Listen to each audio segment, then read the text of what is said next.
architecture affects everybody. From the hospital where you're born, to the schools and the grocery stores, markets, libraries, theaters, every part of a person's life is based upon an architect's presence. Architects live and die by the images that are taken of their work, as these images alone are what most people see. For every person who visits a private house, there may be 10,000 who only view it as a photo.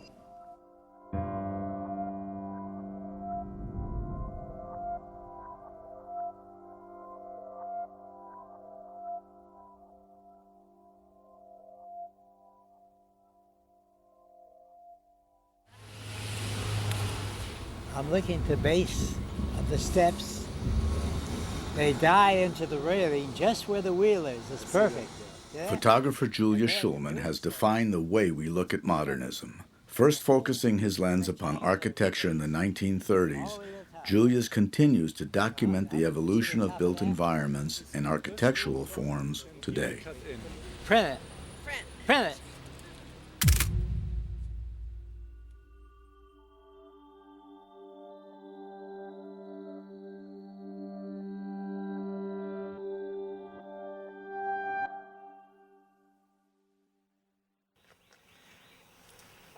You are now in Southern California, 2 miles from Hollywood Boulevard. Listen.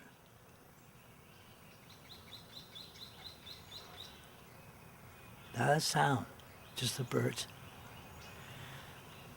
What more can a man want out of his life? This is heaven.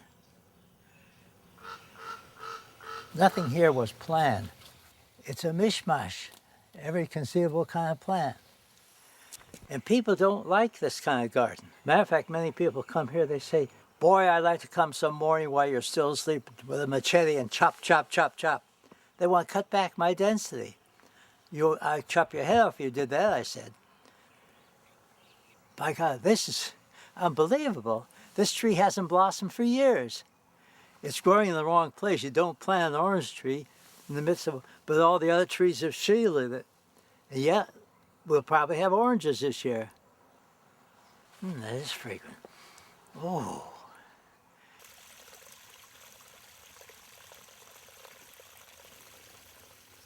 I don't have to have a physical church.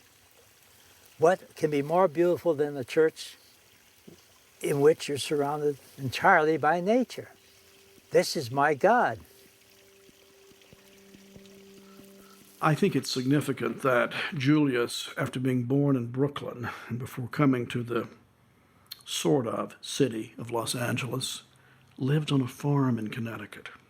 And he's talked about this as being a formative period in his life. So great was his identity with nature and the woods. 7 years we lived on the farm until we came to California. My father had an acquaintance who lived in Los Angeles, telling my father that the streets are paved with gold. We got on the Santa Fe Railroad and took a train across country.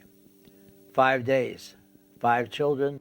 When they moved to Los Angeles, my father had his own room. He said that his mother saw something in him. History is strange.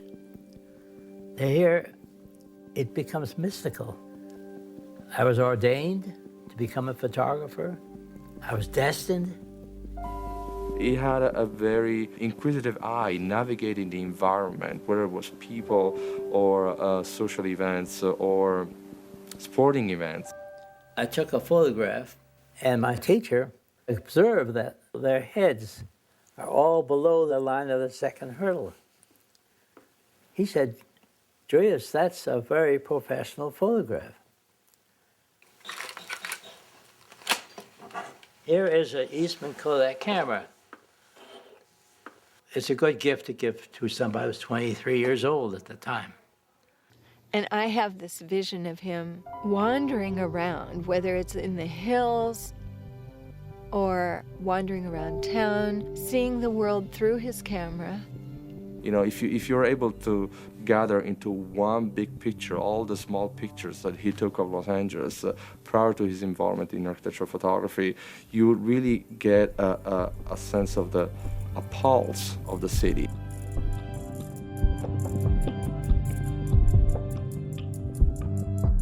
I think that is just a beautiful way of thinking of my dad and Los Angeles as siblings. They really did grow up together.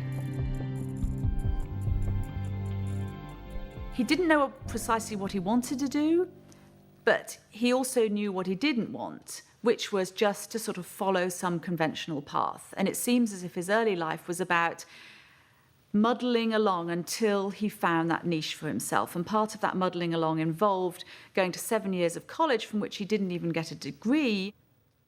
At the end of 7 years, I woke up early in the morning, 3 o'clock, and I said, wait a minute, what am I doing here? I've been going to university for 7 years. I think I've had enough. And he drifted back to Los Angeles, unclear, but not like a hopeless case, a person with an incredible creative spirit that just needed a channel for it. Our guest is an environmentalist, photographer, who has made his reputation, I guess we could say, in architecture, Julius Shulman. Julius, this photograph of Richard Neutra, were you in architecture then? Yes, I began my architectural photography coincidentally by doing a photograph of one of Mr. Neutra's houses in 1936 with a vest pocket Kodak. And this was a rather curious experience because I had not even seen a modern house before, but this was one I visited with a young draftsman. I made some 8x10s I gave to the young man who showed him the Neutra. I got a phone call. Within a week I was a photographer. Opus 1, my first architectural, March 1936. When they met, Neutra was, I believe, 44 years old. Shulman would have been almost 2 decades younger. And Neutra quickly recognized that perhaps he could find someone who might be far cheaper, perhaps more malleable. He would have seen the ability that was nascent there in Julius and seen it as something that could be helpful to himself and to the other architects that needed to be documented. Modernism began in Chicago when Louis Sullivan stated, "Form follows function." In the age of steel, big windows and taller buildings were possible. In Vienna, Otto Wagner proclaimed that the machine age should have a style of its own and launched the Vienna Secession, while Adolf Loos, a Sullivan devotee, denounced ornament his crime. The greatest disciple in Sullivan's Chicago office was Frank Lloyd Wright, who balanced machine-age functionality with the harmony of nature. In 1911, Frank Lloyd Wright's Wasmut portfolio took Europe by storm, which greatly influenced young Rudolf Schindler and Richard Neutra, both students of Loos. Loos told Schindler and Neutra to seek out Wright in Chicago, so Schindler set forth in 1914. After serving in the First World War, Neutra went to Berlin to work for architect Erich Mendelsohn, just as Germany founded the Bauhaus School of Design and Le Corbusier was pioneering his theories, resulting in towards a new architecture. Richard Neutra left Berlin to work with Frank Lloyd Wright at the Taliesin studio in Wisconsin. In 1920, Frank Lloyd Wright built the Hollyhock House under the supervision of Schindler. Richard and Dione Neutra joined Schindler in Los Angeles in 1925. Together, Schindler and Neutra founded Southern California Modernism. Schindler comes out here and becomes the project architect on the house that we're sitting in, the Frank Lloyd Wright Freeman House. Not only did he oversee the construction of this house, but he designed myriad number of pieces of furniture for this house. He melded, I think, influences, Frank Lloyd Wright, European modernism, with then his own, I think, idiosyncratic approach to architecture. So in 1922, he built his own house, which was a communal house, very, very daring and adventurous. 2 couples, each with their own studios, personal studios, and communal space. That's where he lived. And when the Neutra came here from Europe, He and his Dione lived upstairs in one of those screen porches. Notice these walls, pre-poured concrete slabs. They're sloping inward. And Schindler designed the spaces to admit sunlight between the slabs of concrete. When I walked into the room, there was Mr. Schindler sitting at his desk in that corner. He waved at me. He knew I was coming. I was asked to photograph one of his houses.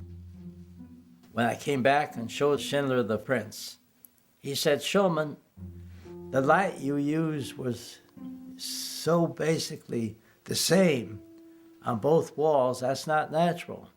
Look around this room. The light is different there than it is on this wall. But when you photograph the Doherty house in Santa Monica Canyon, you use floodlights, and you got the same value of light on this wall as you have on that wall." He gave me that wonderful correction, which I adopted the next house I did. And I think that for me, one of the really profound things about Schindler is that he takes three-dimensional space and he incorporates time, which is where light comes in and it kind of, it's the passage of time that makes you understand space. That's very good. That's very accurate, too. It wasn't just an indoor-outdoor living. It was a sensitivity to a lifestyle. Mark Schindler, hi. Nice to see you. You know Julius, of course. For a long time. Mark Schindler. Oh, my God, I didn't recognize you. You don't even look like the old man, except the hair. Sit down for a while. Yeah, have a seat. Pull the chair. I'm so glad you can come here today. This is nice. It's a treat.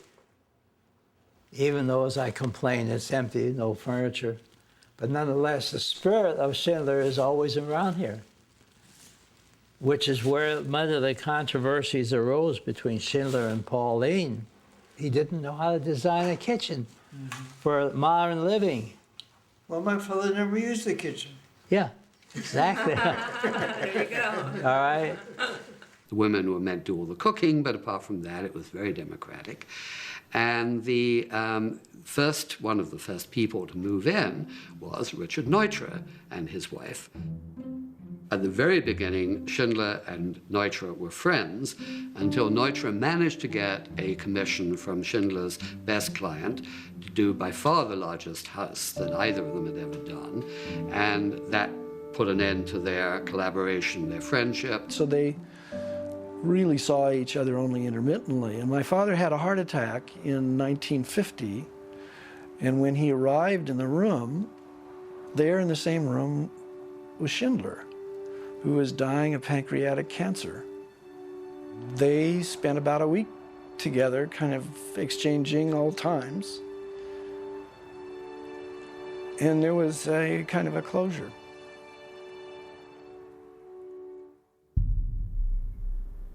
Neutra was a terrific self-promoter, a terrific engine for getting the word across. It wasn't ideology, it was business. And Julius, of course, helped him there, because Julius has a great eye, a great sense of composition. Julius moved into a position of finding his own voice in photography, to the extent even that he sometimes irritated Neutra. Neutra could be very overbearing. Julius could be very stubborn. And so you had to reach a middle ground. Sometimes I was cast into the role of ambassador. Here are two very self-absorbed, very creative, very strong-willed men. My father would carry half of our household furniture around with him, which probably gave Richard Neutra a heart attack when he saw my father drive up with all these props, because they would despoil his pure, pristine architecture. But my father wanted to make it look like people actually lived there. My job was to help move the furniture around or hold the archetypal eucalyptus branch, much to Julius's disgust. Julius told me once he was setting up this photograph, and all of a sudden there was this thing wiggling in the upper right-hand corner. I didn't know what the heck it was, and it was Neutra holding a branch. Neutra would collect branches of trees and plants and hold them in sort of over the camera to give the impression, not always convincing, but that there was vegetation here. As I got to be in my teenage years, either I became more perceptive or maybe the relationship changed some.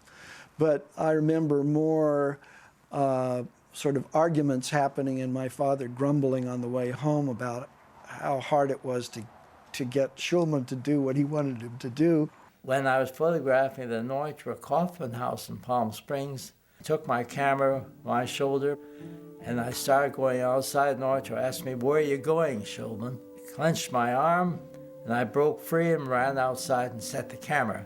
After the house was published, Neutra was once interviewed by a photography magazine. In the interview, he said, "When I directed Mr. Shulman to take that photograph, this is what came out." However critical he might have been at times of Neutra's behavior, he never wavered in his acknowledgement of Neutra as the major figure, the major person who persuaded him first and then taught him how to photograph buildings. Neutra had me come here to photograph Mrs. Miller's house, which was brand new then. I like this paving. This is going to be kept open? Uh-huh. Desert landscaping? Yes. Good. Well, here I'm going to have a mixture of Palo Verde trees, maybe some olive trees, just dotted around. Oh, olives especially, yes. Yeah. I think olives would work very well here. Be perfect. If you can plant some eucalyptus trees to hide the poles. Oh, wouldn't that be wonderful? See the mountain coming down behind the house? That's right there. So we have here an almost sacred view of Southern California. Here's the same view with more landscaping in it. Show how it developed from one year to another, from 1936 to 37, 38, and 39. She constantly sent back the pictures to me, describing what she felt I could do to improve the photography and or to honor the photography I did. But then, look what Mrs. Miller gave up to allow this horrible building come in here. I asked Mrs. Miller at that time about the property next door. Oh, no one's ever going to build there. But look what's there now, a pile of junk. I told Catherine to buy some charges of dynamite. So there's the story of our lives. So I'm serious. You have to plan ahead. Mrs. Miller had to sell the house in the late 40s. He sold it on to somebody else. And they turned the garage into a kitchen. They wiped it out, maybe. They added a room onto the back that was, when I bought it, used as the local crack den. I can visualize trees going there now. It'd be beautiful. Oh, it won't be very long. You'll be in the house maybe by Christmas, but not Thanksgiving. A year from now, okay? No, we'll be closer than that. Closer than that? In 3 months, there'll be landscaping. You want to bet? A pool. You want to bet? I'll see you in 3 I'll months. bring you a bottle of scotch. Okay. It's a deal. Yeah. We have witnesses here. That's right. 68 years later, we're back here commemorating history. In a way, you can stop time. Neutra was an entry point into a world of architects profoundly committed to the actualizations of the ideology of the modern movement. That ensuing year, it read like a who's who in the architectural world because Neutra introduced me to Schindler, Gregory Ain, Harold Harris, Raphael Soriano, J.R. Davidson, among others. They were developing their own Los Angeles-based interpretations of modernism, and Julius was creating an image for it. He was immortalizing it.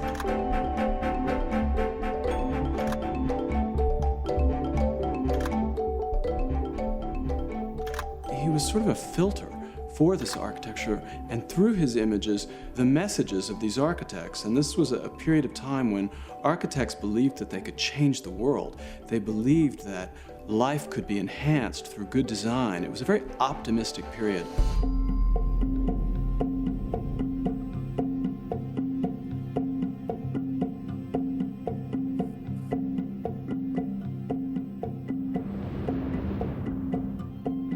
In the January 1945 issue of Arts and Architecture magazine, editor and publisher John Intenza announced the Case Study House program. An unprecedented experiment in architecture, the program was initiated with the intent of creating well-designed homes for the typical post-World War II family. Built by what would become some of the most legendary names in mid-century architecture, the majority of these homes were immortalized by Shulman's lens. Shulman's 1960 photographs of Pierre Koenig's Case Study House number 22 are some of the most evocative images of 20th century architecture. His extraordinary night shot of number 22, viewed by millions across the globe, transformed Koenig's experiment into one of the world's most enduring architectural icons.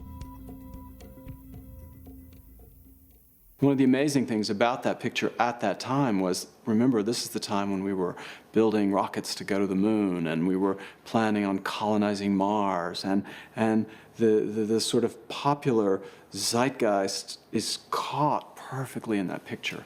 While my assistant was setting some lights for me, I went outside and looked at that view, just curiosity. Oh, gee, I said, looking at the girls were sitting there, girlfriends of two of the architects who worked with Pierre Koenig. They didn't know they were going to be in the picture. They just were in conversation. The landscape beyond with the twinkling lights, the transparent box mounted up on the hill, and people sitting in a precarious corner of a glass house is the signature image of what one thinks about Los Angeles. It's occupied by Carlotta and Buck Stahl.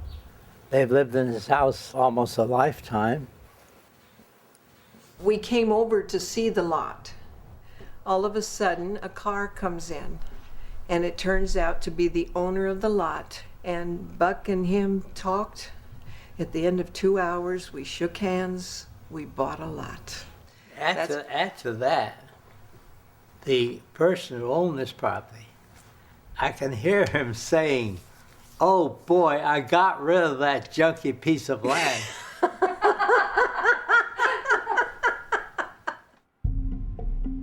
Erosion and time and rain took the corners off of this lot. So I came in 2 years of weekends and built this up to what it is today, with broken concrete walls embedded in the earth. When we started to ask people to talk to us about the building, everybody said no way, because we did have it hanging over space. And the house was all glass.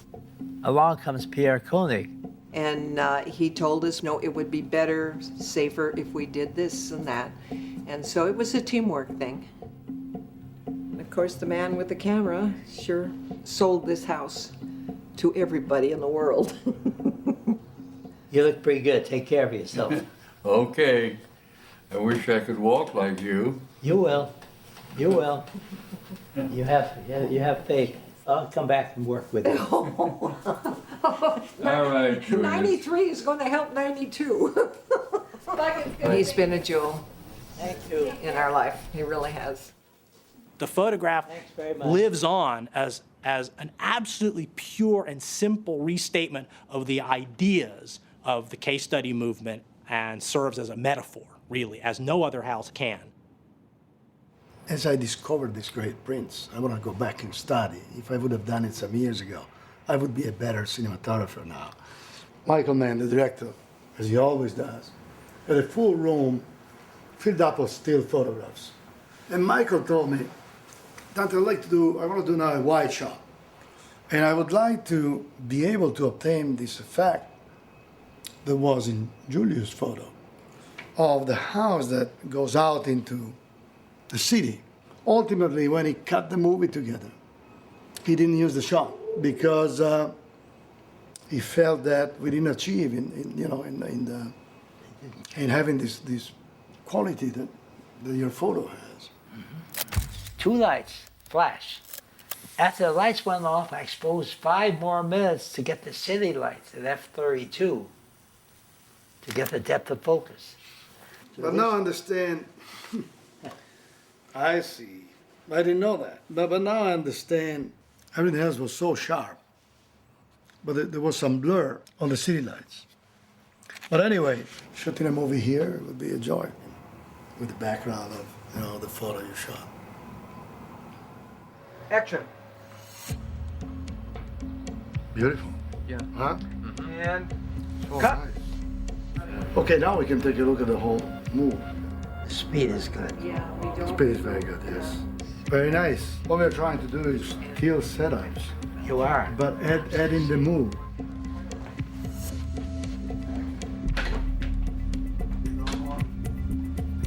We're going to have you enter from over here. And you take all the time that you need. I want the time actually. And the same zoom size that we have on Finale here. Camera rolling? Yes.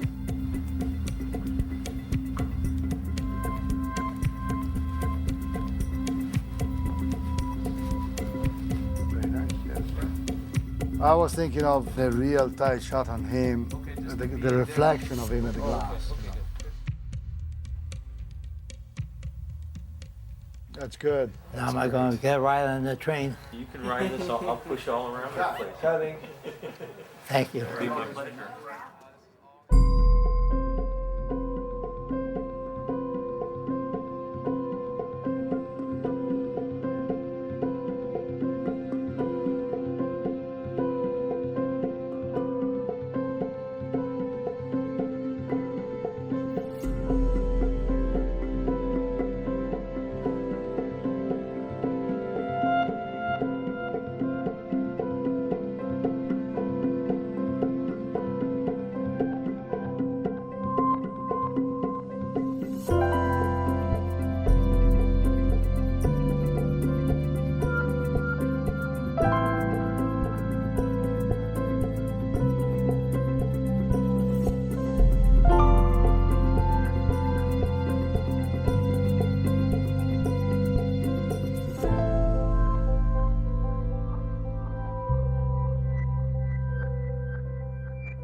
Shulman's photographic work for architects, designers, and numerous publications extended well beyond the confines of Los Angeles. By carefully orchestrating the timing and placement of his images into key design and consumer magazines, he was able to effectively introduce an innovative lifestyle to the American public. As a result, Shulman became an invaluable contributor to the burgeoning architectural movement, not only as correspondent, but as talent scout and respected tastemaker as well. Shulman's assignment to photograph a house by Albert Frey in Palm Springs for Good Housekeeping 1947 marks a point for Shulman where he starts establishing a career with a leading figure in the desert. Frey's a very important figure. He's the first disciple of Corbusier to build in America. Frey originally lived in New York for a few years and then went directly to the West Coast to build a building and fell so much in love with Palm Springs, stayed there. He went out in the early 30s, ended up building half of the town, including City Hall, the airport, 2 houses for himself. I call Albert Frey's own house a kind of mine shack Parthenon. It has a corrugated roof. It's made out of steel, which is rusted. It's got a poured concrete floor that simply extends in and out of the house. But it is placed with a kind of delicate refinement and attention to detail that comes out of a free plan house. The site is what's so fabulous about this house. And so one of the joys is that you can wake up in the morning and you look out and you see the entire desert. Look at Tockwitz. Yeah, straight up Tockwitz. We have this fabulous view.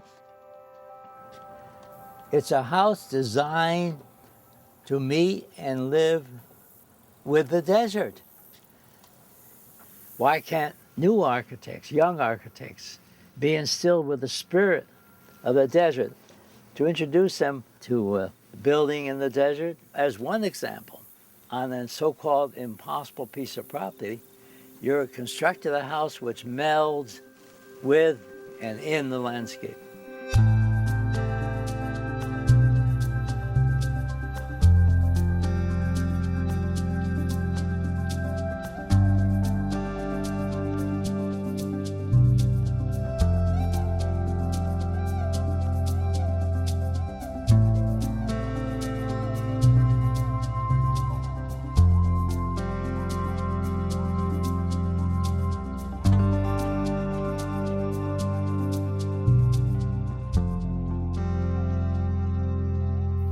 Functional as it gets, just essentially a steel and glass box.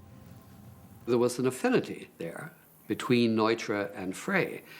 Stuart Williams belongs to another generation. He moves there in the, I think, 1940s. It's one of the few but very productive architects who were living in Palm Springs, who had settled there. Hello, Stuart. Julius Shulman. You had talked to Eric about the possibility of trying to avoid this particular project that we're on because you felt that you aren't photogenic enough to match my good looks. No, we won't show your face. Eric and I have been talking about it, and I explained to him that you have such an ugly face, and so we don't want to show your face. We'll show the back of your right ear. Here we are. We brought the crew. Hey, I'll do it. Yeah, you can help me do me there, old chap. Stuart. All right. Good to see you. So good to see you. Thank you. A couple of old 90-year relics here. What is this? It's sort of an invasion, I'd say. Well, a cameraman. You said you were coming with a general friend. Eric Bricker, who's a producer here. Oh, for God's He sake. has to have a film and a cameraman, but don't photograph his face. Don't photograph anything. Don't photograph Stuart yet. Don't photograph me. Forget the yet. Just now, wait a don't minute. photograph. Let's do this. Walk around behind Stuart. Stuart, you're going to sit here? No, well, yes, I'm going to Is that stay okay right with here. the lighting, Eric? As we came down a little while ago, I pointed out all the buildings that Stuart Williams designed down Palm Canyon Boulevard. There were half a dozen of them along the canyon there. The Palm Springs atmosphere was reflected in everything you did in that perimeter of the Frank Sinatra house. And that was my first house. And it was a good house. Well, it was a good house. You violated all the rules of tradition. Well, that's right. And I made a point always of finding materials that somehow was related to the surroundings of the project. He went to the most influential client he could have had and built a large, sprawling, modern house. And asked why Sinatra didn't object, since he'd originally asked for colonial, Stuart said he didn't know what modern was. He just wanted a roof over his head by Christmas so he could entertain the family. You have Stuart Williams, William Cody, Frey, and a partner of Frey's, John Porter Clark, that really by post-war start building up Palm Springs as a post-war city that is all about the modern aesthetic, but a livable modern aesthetic in the desert.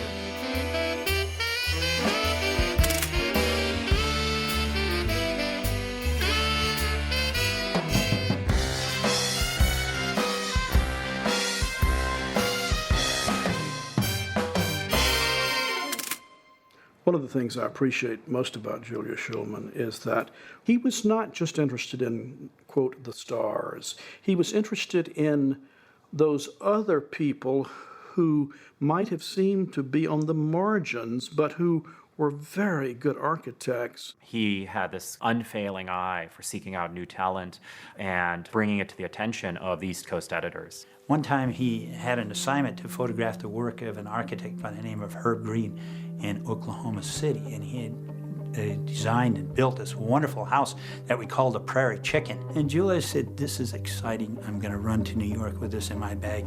I know they're going to pick this up." That piece of architecture was published all over the world, and his architecture business thrived, of course. So Julius helped to make a career for an architect. It happened more than once. I'll have Sharon sitting on the left-hand chair. The chance to work with him, see our house through his eyes, has been an incredible lesson, and for him to sort of see next generations is really inspiring. During the design of the house, we incorporated a lot of Julius Shulman's photographs as a spatial construct as well as an inspiration, a very quick way to shoot for the qualities that we're striving for in the design. Bend your knees a little bit. That's good, right there. So everybody on position. I have a great associate, Jürgen Nogai from Germany. He's a very wonderful person. And he and I work together on every project. We're turning out beautiful results. Yeah. That's good. And we have here also more contrast. Good. All right, let's go home.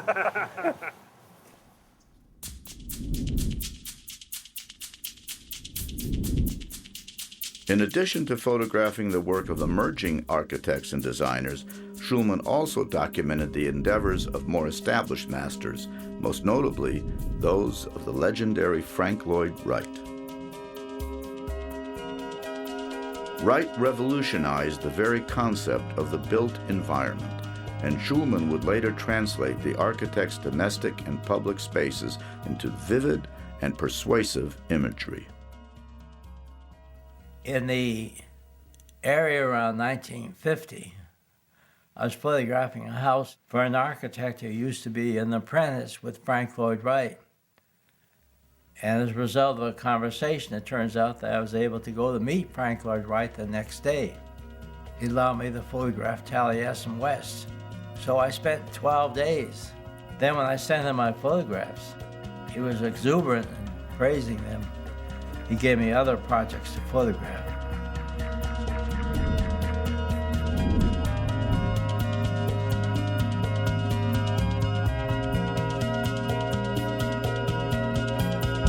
Frank Lloyd Wright designed this. When he saw this photograph, he almost kissed me. What lens do you use here? Because that's a very narrow street that's it's a on wide-angle San lens. Francisco. You're on the other sidewalk across No, I'm right on the curb, literally. Wide-angle lens, held straight, one-point perspective, right dead center. You don't distort. Wow. Distortion comes in only when you tilt the camera or turn it sideways. Did this picture help you in future assignments with Wright? I mean, was he more amenable to your ideas and suggestions? I should have brought the letter he wrote to me. It was a beautiful letter after he saw my Taliesin pictures. He said well, I won't talk about it now, except that... Well, you can talk about it. What did he say? You're among friends. I'm not modest. He said, your pictures are creditable for an amateur and better than most professionals. He had not met me before. Better than most professionals? I keep that letter in my office. It's It's a humbling letter. Oh, I was very pleased with it, to say the least. Frank Lloyd Wright established some ideas early on that kind of wedded a new idea of architecture to its place.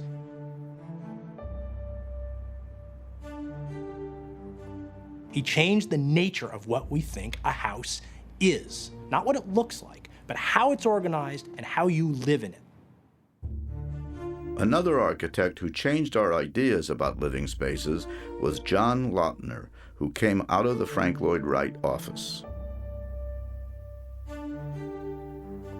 As one of Wright's most promising protégés, Lautner united his passion for both architecture and engineering, creating visually thrilling spaces that remain revolutionary even today.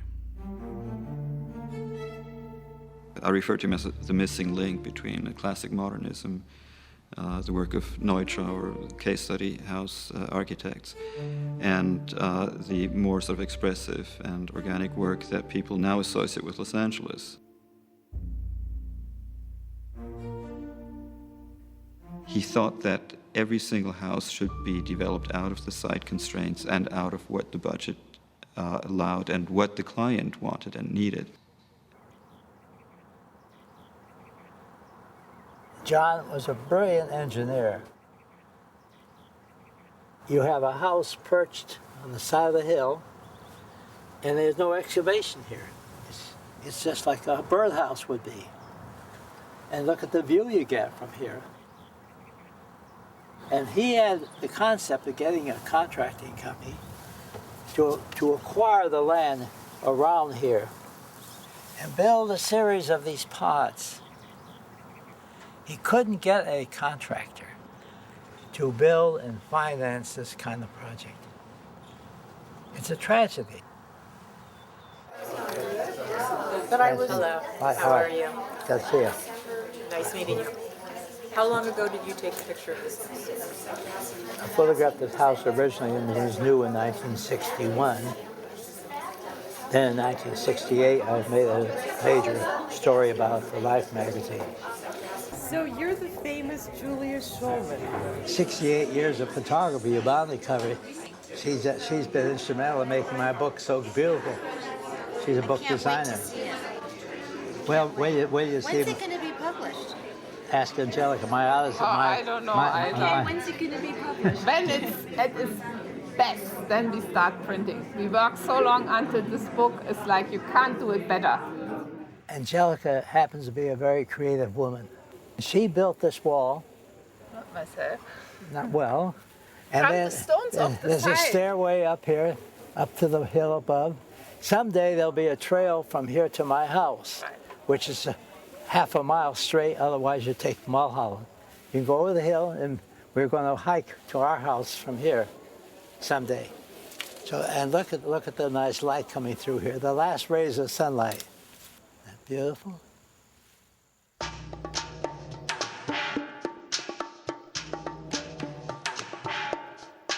Yes, Julius made beautiful pictures of Lautner's buildings. And Lautner, I would say, is another example of that branch of modernism, a legacy of expressionism.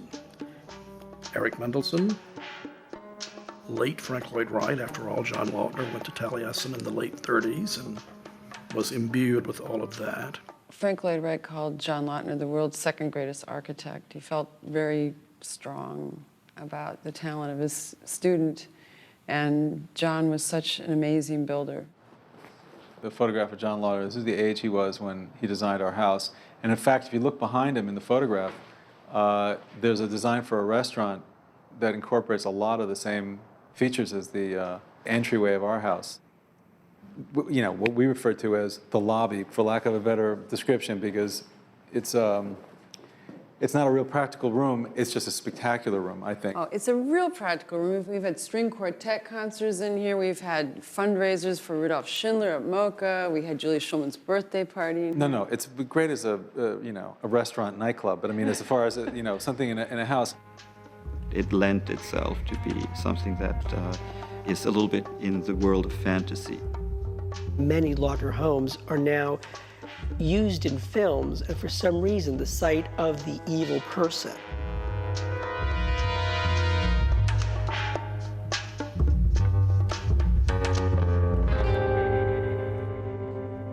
So this is the east side of the house, and on the west side, if you walk past the pool, is the Hollywood sign. That's just, it's really cool. You know, I grew up with that in cold Minnesota, wondering, wow, what was that? Hollywood, that's really a place, you know?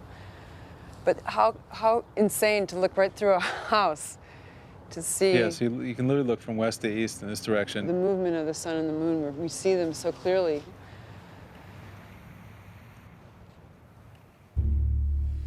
Here is a view of Los Angeles, if you can see it. This is progress in the eyes of many people. Pure smog. We cannot permit ecology to be destroyed because that is the lifeblood, the lifeline of our whole world. I was invited to a dialogue with the PR man for Irvine Corporation. You're very concerned about eagles and birds, and I'm very concerned about people. They're just beginning to cut down trees and destroy the orchards and build little communities of tract houses. We're not allowed to build houses, or we're not allowed to build businesses and do things, but for fear that we're going to hurt some ecology or environment, a word that you or no other environmentalist has ever been able to define for me. I don't know what the environment is if it doesn't include me. In my photography, doing architectural work essentially, Julius becomes much more aware of the environment and concerned about it. He was really adamantly disgusted with what was happening to his Los Angeles. We started a program called Project Environment USA to show how architects could relate to good environment in their design work. And for 10 years, these photographs were published and exhibited throughout the United States. By the 1960s, Shulman had become one of the world's foremost architectural photographers. Sought after by publications around the globe, Shulman traveled continuously throughout the US, Europe, Asia, and South America, defining imagery for both the era's great architectural masters and its young pioneers. When I went to Mexico, did a tremendous amount of work there for architects like Abraham Zabudowski and Ricardo Legorreta. Tell me, your daughter was taking photographs. Yes. Is she Thanks still? to you, yes, she's still doing it. Thanks to your advice and everything. Well, why not? It's a good business. Let the architects do all the heavy work, and we come in and take pictures like this. They just did a book on us, an editor of Mexico. Yeah. I brought you a copy. You've been busy? Yes. We have to attempt great things. That's a mistake. History makes it great. Yeah, that's it. No, So you're right. why don't we say we have to attempt to understand the history of our lives, the history of Yes. mankind? It's better. My honest opinion. Yes. It's the only one you have given all your life. As I travel around South America, I found great architecture in Montevideo, Uruguay. I found great architecture in Argentina. However, the most enticing and most dramatic of all the work I photographed there existed in Brasilia. He went there under the sponsorship of a Mexican architect by the name of Abraham Zabludowski. And the family, you'd think Julius was a brother or something, the way they treated him. And all the kids, Uncle Julius practically, you know, and he knew all about them. And Alinka Zabludowski is a very gracious lady, made me feel very welcome. You realize, Alinka, what a privilege it is to come in here to see what, this is wonderful.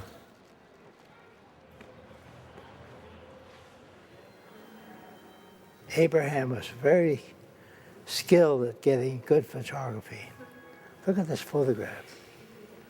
Absolutely fantastic. Chosen the right time of day when you get the light inside and outside. Yes.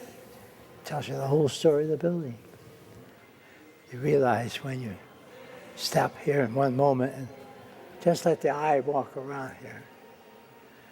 Look what is achieved in a lifetime.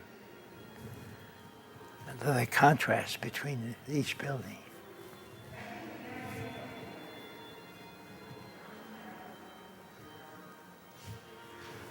The man was a good architect, a good human being.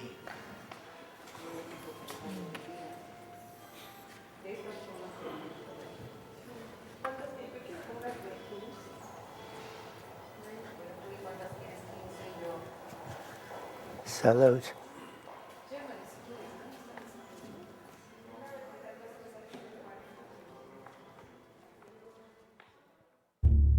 Modernism started to decline in the late 1960s as a new style, postmodernism, emerged in its place. With an emphasis on wit, ornament, and historical reference, it was a shift that would ultimately drive Shulman into retirement.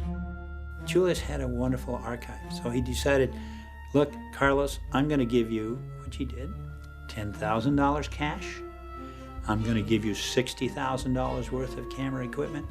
I'm going to write you a letter of recommendation to all my existing clients. Go out, carry on, do your best. I'm going to, quote, retire, close my doors. I felt that many architects turned to strange designs. It wasn't architecture to him. He hated it. He hated all of these postmodern architects. He thought they were fools. Julius is often outspoken and judgmental. I don't always agree with his judgments, but I appreciate his candor. One judgment that I do agree with him on is his opposition to much postmodernist architecture. It reminds me of Rainer Banham's definitive line: postmodernism is to architecture as female impersonation is to femininity. As modernism slowly fell out of fashion, many masterworks were neglected, even destroyed. Shulman, however, remained a faithful steward to the modernist ideal. Ultimately, his vast photographic archive would become an indispensable resource as public taste turned enthusiastically back toward modernism. We weren't looking to buy a house in Palm Springs. We were looking to see this house. The house had been on the market for 4 years, and it needed a lot of work. The real estate agent, as she was showing us the property, kept reinforcing the idea that you could buy this for land value and build whatever you want. So I asked her, do you really think that somebody would take this house down? And she said, well, they could. It was really at that moment that I knew we had to get this house. I sought out Julius, and he was immediately excited. He probably had 25 pictures that he could show me that day, but he had about 80 pictures that he had never printed that he printed for us. And without those pictures, we couldn't have restored the house. It had 4 owners and 2,500 square feet added on to it, which popped out of every side except the Shulman view. We decided to remove all of the additions, and that meant wherever they came in contact with the house, that's where our restoration problem was going to be. There was a cutout in the stone here because there was a doorway that opened out into a closet that had been added. So when I first came out here, there was a sense of excitement and anticipation. But walking around the site, there was also a sense of sadness because much of the character that I remembered so vividly from school and books had been tarnished. There was also excitement because you could see the original house in there. Up to the Gloriette, let's go. Architects of this generation were pushing the limits of their technologies. They were trying to achieve things that in many ways their technologies weren't capable of achieving. But the modernist confidence was to do it anyway. And with that came an elegance, but with that came a challenge. And these houses are desperate for care and restoration. There weren't any working drawings of this house that we had access to. We had sketches and little and very small interior elevations of various rooms, but it was Shulman's photographs that really kind of guided us. He captured the sensibilities of the house, the aesthetic of the house, what the house felt like. And to me, that's the genius of those photographs. Every architect practicing today has to somehow resolve the mythology that Julius Shulman captured for us. How they do it is their own business and their own ability and magic to create new worlds out of it, but really all of them have to in some way make peace with the modernism that Julius Shulman presented to us.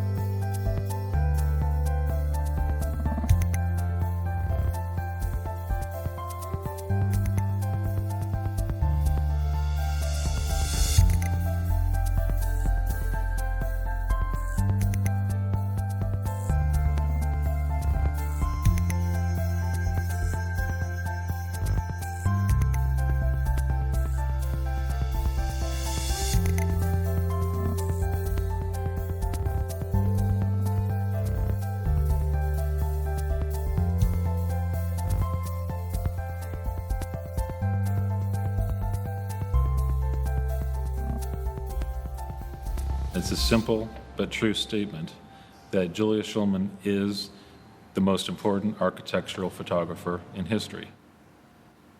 When we met around 1990, he had never really shown his photography in a fine art context. When I said I wanted to show his work in a gallery, he thought, you know, the beautiful pictures that I took on my vacation, that's what you want. I said, no. It was just such a natural thing that his work should be available as fine art photography.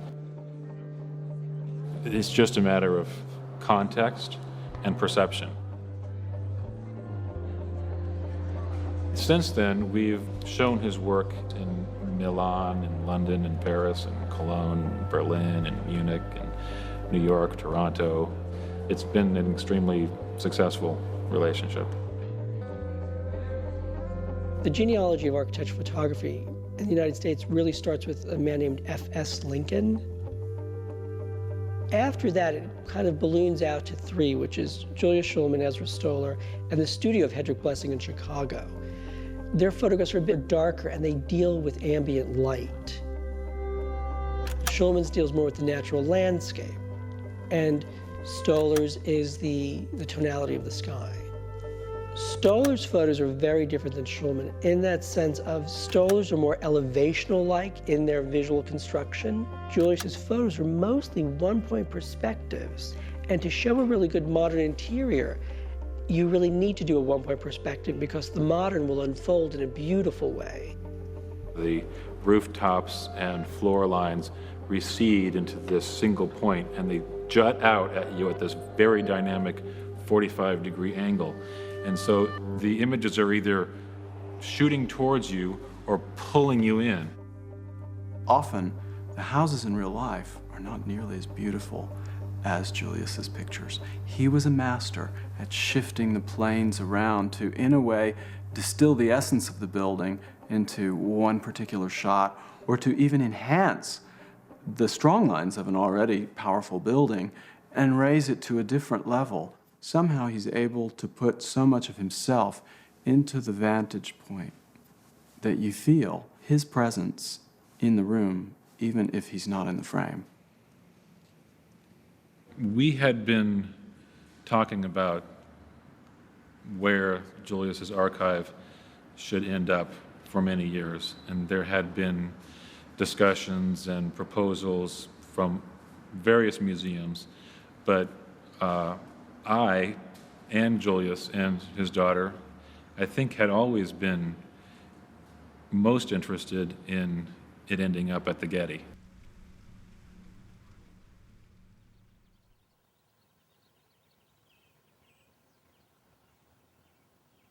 Here, suddenly, they're going to strip out all the negatives and contact prints and enlargements, and the whole story of my life will now be transposed into Mr. Getty's hall. So there's all these and all these over here and all those over there. There's a bunch of them that are out in a shed out there, and they all need to be plastic wrapped. This is exhibit material. You can take, these are all my original prints, and if you go back, as far back, you can see the date on that. That's 54 years ago.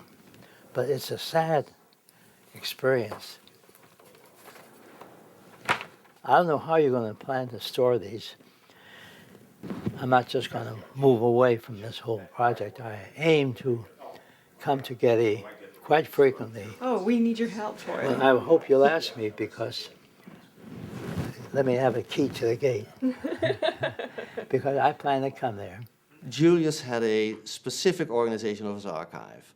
We, as an archival institution, do not want to change that, because it really shows Julius's thinking.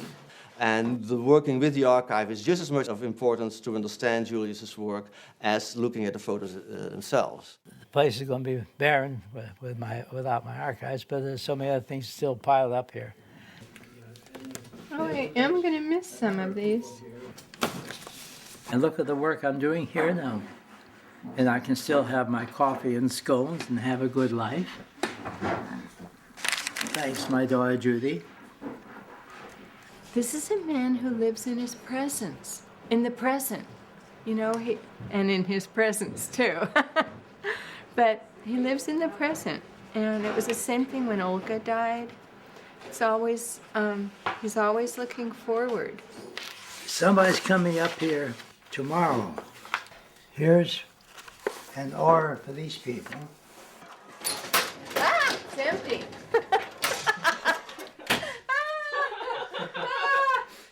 Many of those pictures are not to go yet. Right. Of course, I want to sort them. Julie doesn't know how I feel about those pictures. We'll talk to you about it.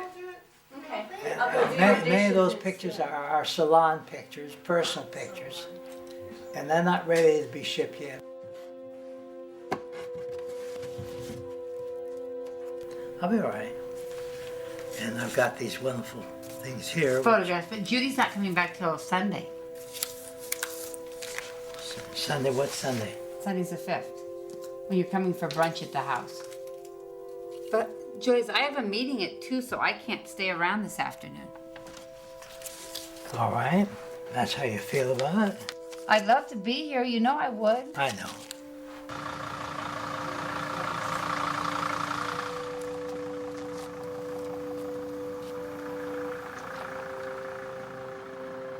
That's it. Bye-bye.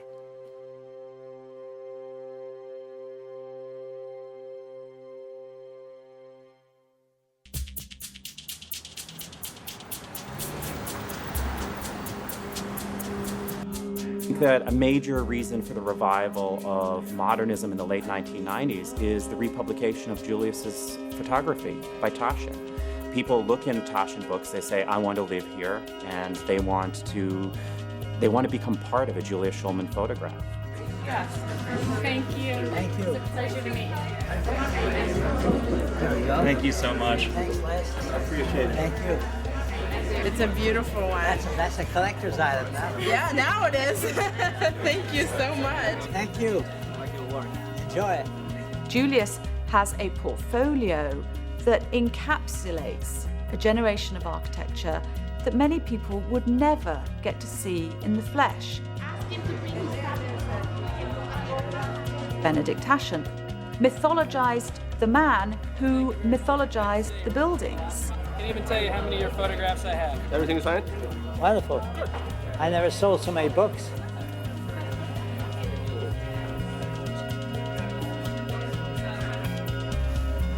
It's astounding when you think about the number of people who've been here tonight.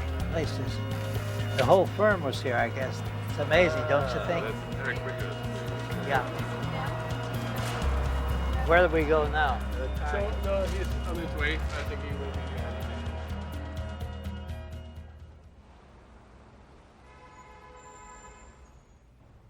So then we have to come up with a title for the book as well. You have seen all these big books here with Araki and Leni Riefenstahl, and so yours is, of course, a little bit bigger. Yeah. Of course. How can we else do this? And what we should do is, I brought you a couple of proofs here, and let's just think about the color corrections and what we can do. Then you don't touch this. This is perfect. I think so too, yeah. And this is your first wife here, Emma, huh? yeah. Emma. Yeah. Wow. You know, it's as well in this show in Madrid as a big print, and people love it there. Yeah. It's really wonderful. So I think color-wise, that's all fine here. And with the Frank Lloyd Wright, I think that's fine too. Don't you think so? Absolutely. Okay, so this is here in Palm Springs, isn't it? Yeah, that's a Burgess house that Albert Frey was the architect. Perfect. Perfect? Okay, Perfect. done. That's Montreal, Canada. Oh, that's cold. This is the secret, is to have the same values of light here as here. This is sunlight, that's God, this is Julius. God and Julius, that's cool. I think it's a great combination. Julius, you know, for the book, when we do it, I think in the next couple of days, I hope you will receive the signature pages. Yeah. So that you can sign them all, the 2,500, and then we later on bind it in the final book. Good. No problem, I'll be all right. Good, so we don't have to make too many corrections here, just a very few. Very few. Good. Julius, if you'd like to say hello, we have a sales meeting here. Say they like you.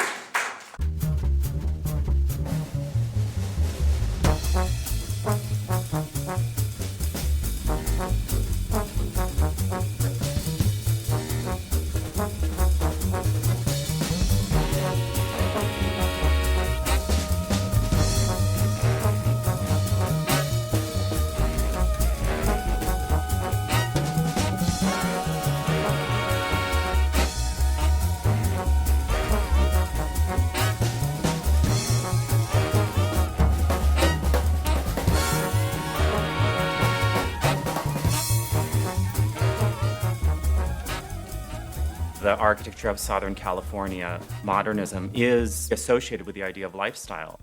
Modernism less as something that is a societal utopia and more as something that is a personal utopia. And Julius's work has had a huge influence in that perception. Is there a broom or a brush, the carpet? The footprints is get rid of the ones here. There, right there, hold it. Move this chair, there, oh, this table, same way. He sort of really set the standard for the depiction of everyday life in a modern home. There. The other chair, slide that back a little bit towards the window. Good. And you drop this down here, you got more floor. Perfect. Yep. All right, let's do it. Shulman's pictures have this base of romance to them. His work represents a certain ideal that happened years ago, and yet it helped create the essence and ethos of, you know, this city. My house. Where? Here. He got me my first client. And then when I got out of school, he got me my second client, his brother-in-law, or ex-brother-in-law. Yeah, Julius Rome. That's the living room. Yeah. These two things are guests. And one thing that Julius also did, even though he wasn't successful, he tried to get arts and architecture to be interested in my work. They didn't like my work, but that wasn't his fault. He tried, I remember. I'm glad to see this. It's shaping out. Yeah, it's this principle, you know. Yeah. That the pieces interlock and you can. Yeah. So I found a drawing by Leonardo. Yeah. The same. No. Yeah. So then I said, but I found the drawing after I did this. So he copied me, I said. We were very influenced by Harwell Harris, Frank Lloyd Wright, Japan. So I came out of that. I didn't just invent a language. Your presentation of the initial Disney Center designs left a lot of people aghast. My God, they would say. And I said I was one of those too. Your vocabulary was foreign to us. But you explain here that there's a misinterpretation of your design for the Disney Center. And you gave me a note about my redemption. I formalized it by saying that this was the redemption of Julius with love. Well, you redeemed yourself, and I, in turn, got redeemed. Right here. So we see where this wall meets that wall, huh? I think it was here. Mm-hmm. So let's get rid of, in doing so, we get more seating. Seating is very important here, see? That's not bad. It's almost a good exposure. Mm-hmm. A little bit more. I'm showing the beginning and end of the walls. So it's that simple. It's an architectural story. Ooh. This is a perfect exposure. I think so, yeah. We can do it in that way. The bottom of the stage here, when that's enlarged into a reproduction, it's going to show the story, how this is related to that wall here. See, it comes around here, back around here. So we have a perimeter. Just everything. You did?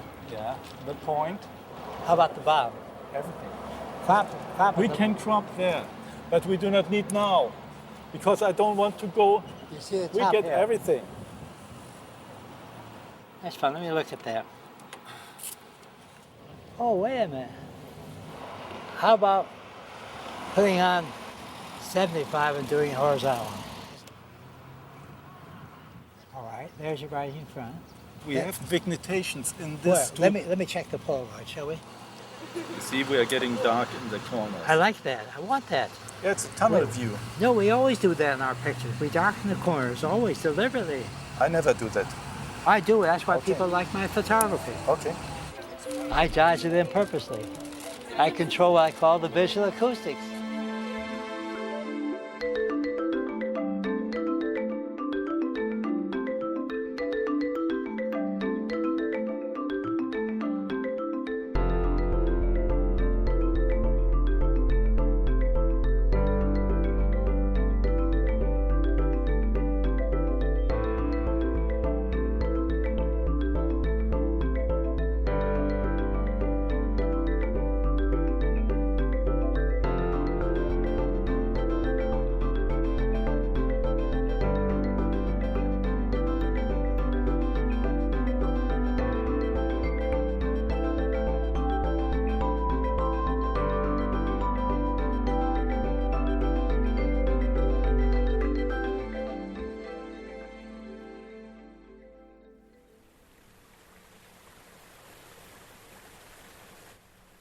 Popular is one thing, but lucky is another thing, especially that right now, the kind of architecture that you have documented, that is so much in favor again, and that you can see all these people come here to hear you.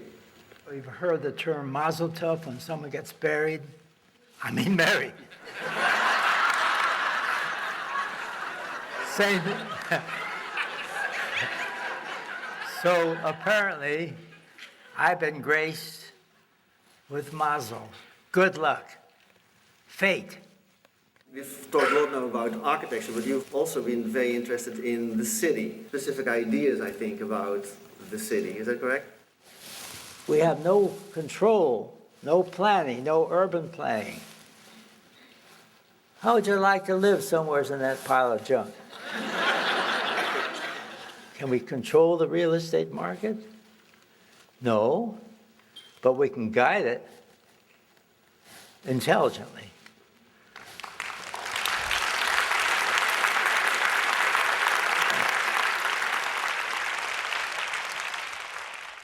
You are a rock star.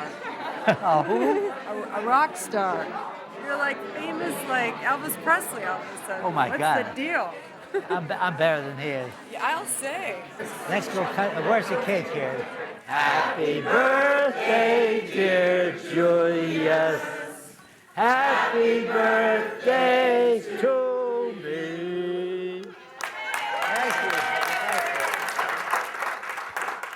you. The first toast is to my father, a man whose curiosity and optimism have propelled him through a magnificent life. I would also like to have us all remember the modernist architects who made my father's work possible.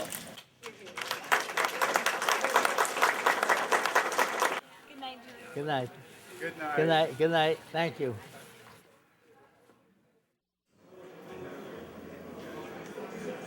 And this is the original concrete structure.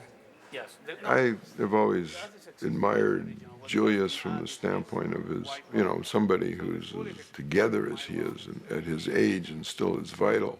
He's being asked so often to be out there and talk about where he's come from and where he's, what he believes in today.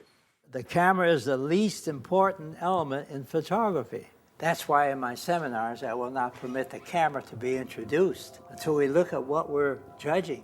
We've started a new organization called Julius Shulman Institute at Woodbury, and we're starting a new program for high school students lecturing on photography.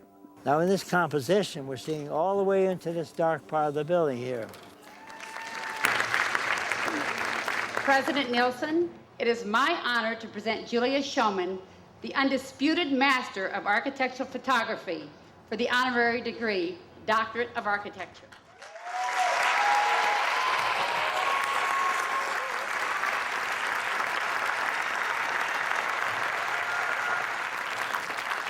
Thank you all so much. I can't begin to tell you what this means, but I'm beginning a new life every day. And let me fill you in something very simple. Life is good.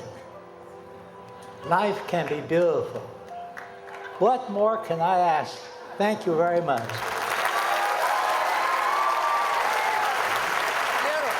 Thank you.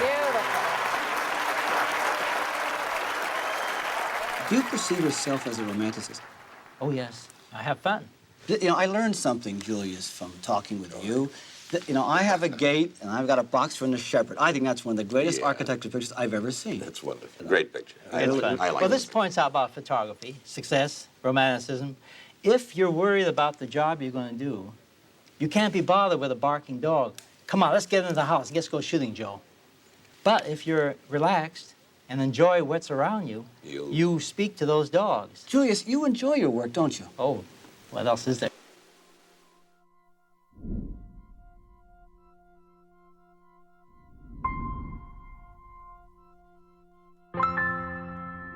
The newly created Julius Shulman Institute at Woodbury University and the recent acquisition of his archive by the Getty have secured Shulman's place as one of modernism's most eloquent ambassadors.